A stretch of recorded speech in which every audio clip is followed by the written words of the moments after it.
Thank you. Good evening, everyone, here and in our virtual audience. I'm grateful, I'm Drew Clark, I'm not grateful, but I am grateful that each of you are taking the time to focus on what matters for your city.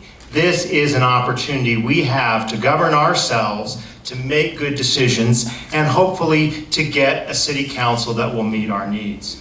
Now, I love living in Orem. My kids, my wife and I enjoy so much about living here. I have kids in private school, in public school, and at charter schools, and each of them get a different experience based on their needs. We need to recognize and honor those differences. I love that I can look out and see Mount Timpanogos every day, and I love going running in the foothills and on Murdoch Trail and elsewhere throughout the parks and other facilities of this city.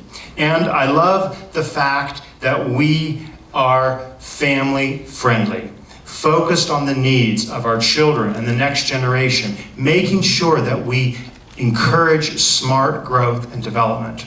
Now, I told you I like running. I like running along the Murdoch Canal. There's this really great sign, a historical marker that a Boy Scout did as a project, and it lays out a little bit about the history of Orem.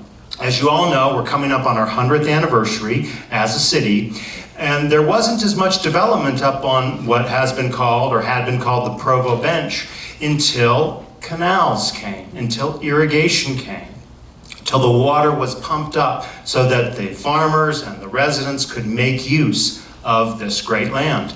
Well, it's a little bit of a parable. If you don't have infrastructure, you can't have life. You can't have the amenities. You can't have progress, and you can't have stability that comes from owning your property and being responsible and respectful of others.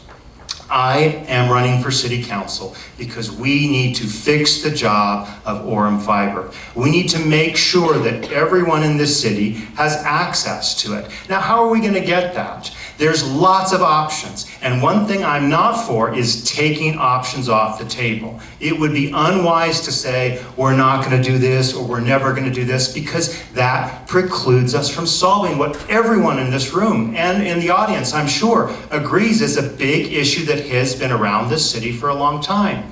There are many ways, as I say on my website, drewclark.com, that we can solve this problem. We can contract with the current provider to build out the other 2/3 of the city. We can put out a request for proposal and invite private sector companies to come in and offer to build the rest of the city. But one disadvantage with the current status quo is that every one of us, every household, is paying about $8 or $9 for services that we aren't using. You know, I see my stop sign and I will have to conclude. I just want to invite you to continue to consider the issues that are important for you, for Orem, for keeping our community family friendly, fiscally responsible, and focused on smart growth. Thank you again, and join us at drewclark.com. Thank you, Mr. Clark.